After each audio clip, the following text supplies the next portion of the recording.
Hey witches, I'm about to talk about something that's pretty controversial and I don't really care. I want to put my opinion on it out there into the world. I've really never spoke on this before just because it doesn't happen in my practice, in my life with witches that I talk to. I don't know why. I just have not attracted people that talk about hexes and curses. And for me, I think they're absolutely BS. Like, that's just my own opinion, right? So you may have seen, heard, felt things that make you feel different, and that's fine.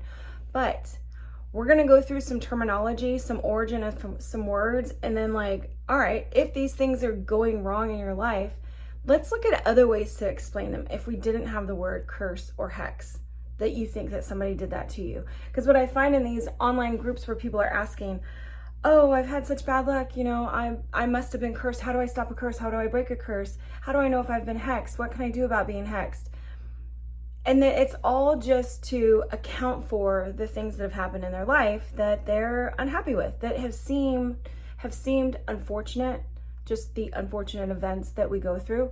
So towards the end of this video, I have 3 ways to reframe this little conversation about curses and hexes and stuff, and actually how to look at your life in a different way. Like, put on a different set of glasses. If you didn't know the word hex or curse even existed, what would you call the thing that's happening to you?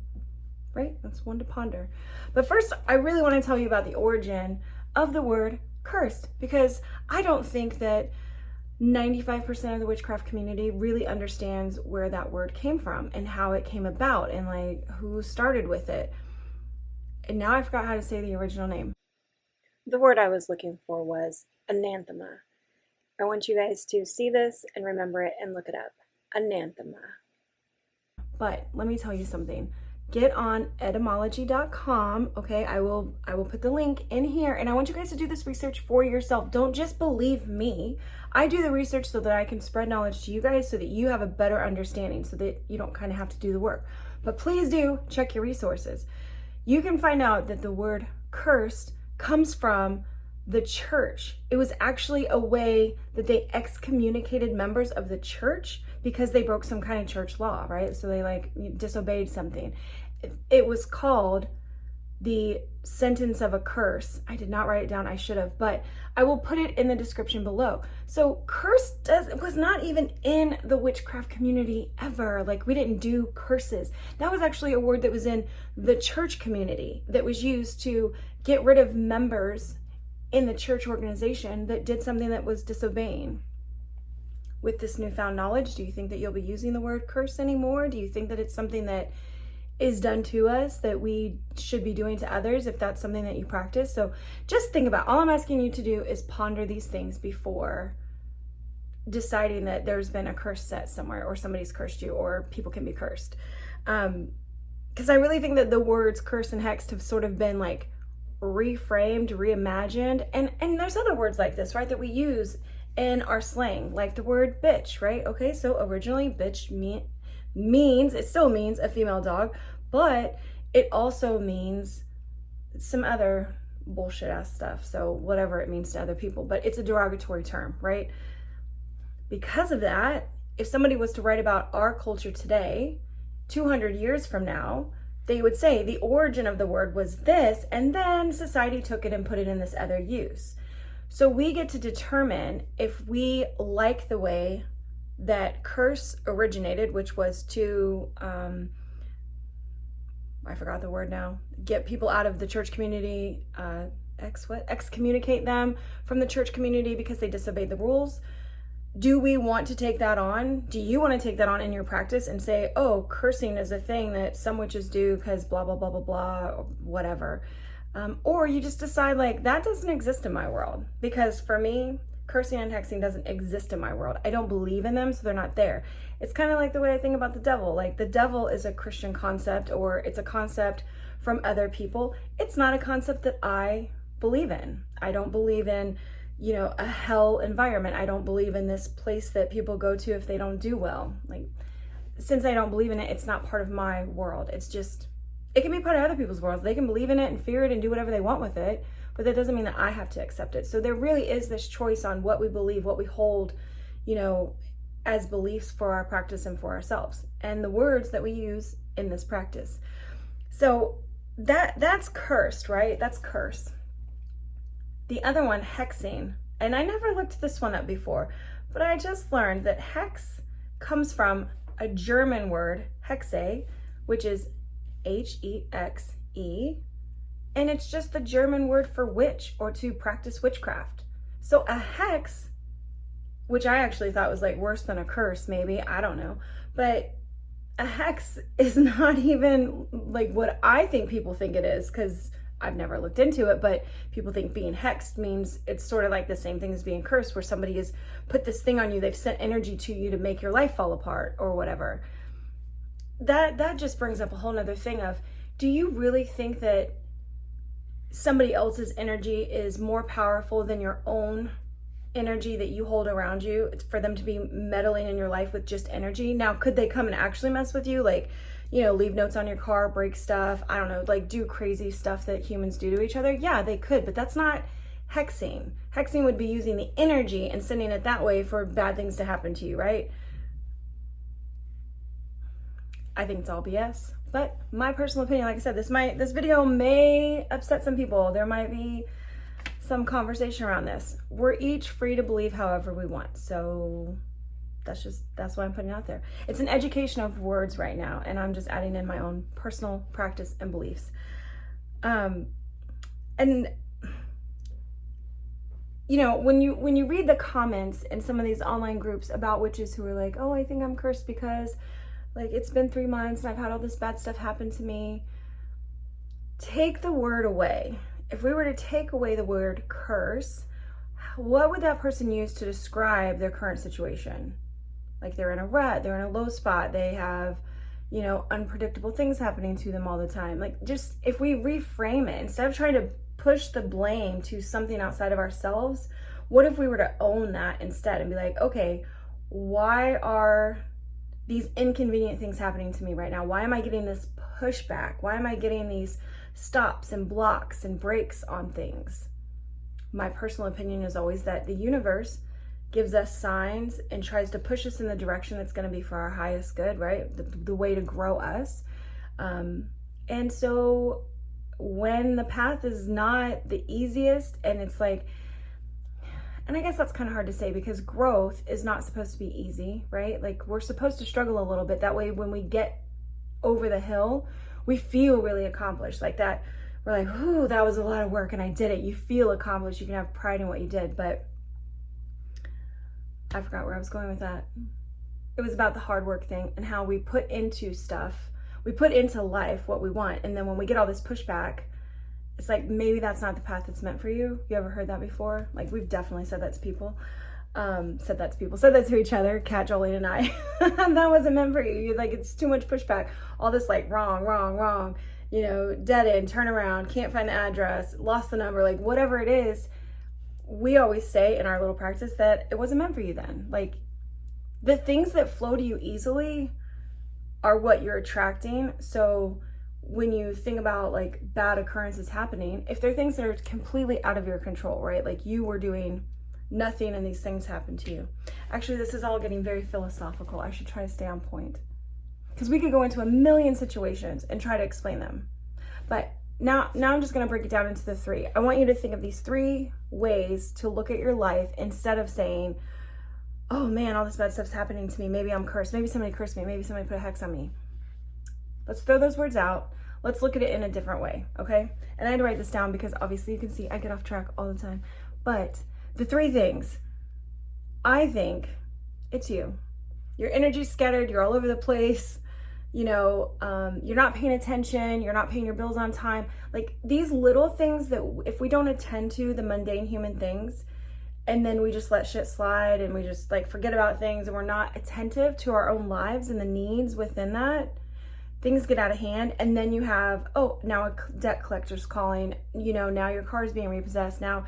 And this just, it snowballs, right? It like just builds and builds and builds and builds. So paying attention, staying alert and present in your life, you can avoid a lot of these things. Moving too fast, rushing around, that's that scattered energy feeling, right? You're like, oh, I gotta be here, I gotta hurry up, I gotta do this, I'm late. Scattered energies. So that's my first thing. Don't put it on somebody else. Ask yourself, is it me? Am I doing this? Am I not living where I should be energetically? Because there's chaos all around me, so that must be what I'm attracting. Does that mean my internal state right now is chaos? Something to think about. Next, which is a little bit harder of a conversation, but when bad things happen to us, like, you have to imagine your higher self, yourself before you came here, because we're all souls having a human experience, needed you to go through some stuff in order for you to learn the lessons of this lifetime. So you never really know what those are, right? We were gifted with forgetting, and we kind of have to figure out, like, instead of looking at it as this bad thing happened to me, it's what can I learn from this thing that is now my new way of being, you know, whether it's being in accidents and being injured for a long term, you know, getting divorced, it's losing your pets. Like, what are our really bad experiences trying to teach us? If we look at it from that perspective, instead of just all the pain and agony, it's like, what can I learn from this? And even better yet, what I've told people who have been severely injured and altered for life is, you know, you can now be a spokesperson. You can now be an example of somebody who succeeds at the thing, who overcomes the hardship. You can be an inspiration if you put yourself out there and trust the universe that your message will get delivered. Like, so there's all these different ways that we can look at the hardships that happen to us, and to know that we may have chose that before we came here.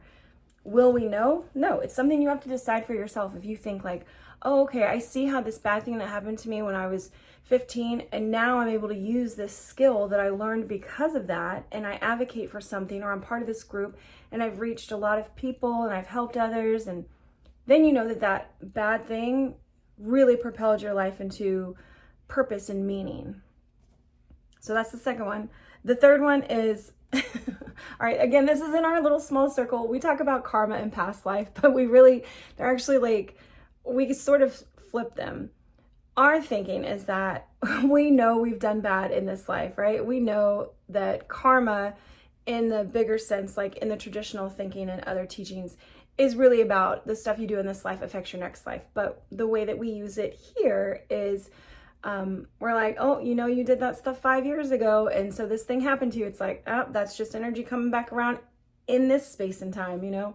So we sort of use this jokingly about karma, where it's just an exchange of, I'll give you guys a really personal example, and it sucks, but I'll just, you know, being super honest and throwing it out there. So I ran away when I was 16, because of course, you know, why not? You're 16 and you're rebelling. When I was a runaway, I was stealing food, like, to survive, and I stole clothes, and then I realized stealing was really easy. I'd never really broke any laws before then, you know? I was sort of a goody two-shoe. And yeah, so when I went bad, I just like went all in. Run away, stealing shit, just like skipping to another state.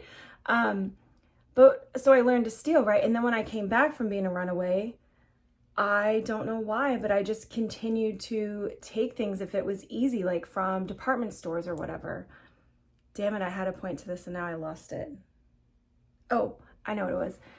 Because then when I went so this is like junior or senior year of high school. When I went into the Navy a year and some months later, you know, I go through boot camp, blah, blah, blah. I'm in my schooling, and there's like a laundry room for each building, and you go in, you put your laundry in, you go back to your room, maybe you wait, you come back, blah, blah, blah. Well, guess what happened to me? All my clothes got stolen out of the dryer, like everything. And all I could think was, yep, well, that's what happens because I stole stuff before. And I just accepted it. I was like, yeah, I don't even care. You know what? Fine. That is over now, right? Like, that exchange is paid. And I just went on about my day. I was like, all right, time to buy new clothes, whatever. So we talk about that in my small circle as our karma, like just switching energies around in this lifetime. And I know that that's not like the way that people normally think about it. And then whenever we have stuff that we can't explain or that runs really deep, we're actually like, we always say, must be some past life shit, you know, that must have got that from my past life, because it's nothing that we can really logically see here on why it would be happening. But we understand that it moves us, grows us, and can empower us if we look at it the right way. And so that's how we conquer some of our fears or our battles or our relationship things, is we often say, that must be from my past life. So you're here to learn it again, and you want to do it in a way that's healthy and like I don't want to say the right way, because right and wrong is not really the point of all of this. It's just what's right for you. Yeah. So those are my 3 ways to look at things instead of using the words hexed or cursed. And just to give you guys that information about what hexing and cursing, where they come from, what they originally meant. I mean, let me know if you think this changes the power of those words when you hear them, because I think that words are powerful, right? They speak a vibration, they speak energy into existence. So when we use words like curse and hex, we have to believe that bad things are happening to us because an outside energy source wants them to. Now that you know the origin of those words, does that change the power that the word has for you? I hope it does. I really hope it does. So people can stop thinking that they're hexed or cursed, or that somebody's out to get them. Because there's that real physical threat, right? We've talked about that. There's real physical threat from people harming you and doing stuff. But when the universe is just handing you chaos, like, you really need to look internally and right here. What are you doing? How's life going? Are you organized? Do you have your stuff together? It's better to do that than think that it's somebody else somewhere far away sending you bad energy to make your life go crazy. Like, own your stuff, own the things that are happening to you, instead of trying to put it off onto the words hex and curse. All right, I love y'all. I can't wait to see the comments on this one. Bye.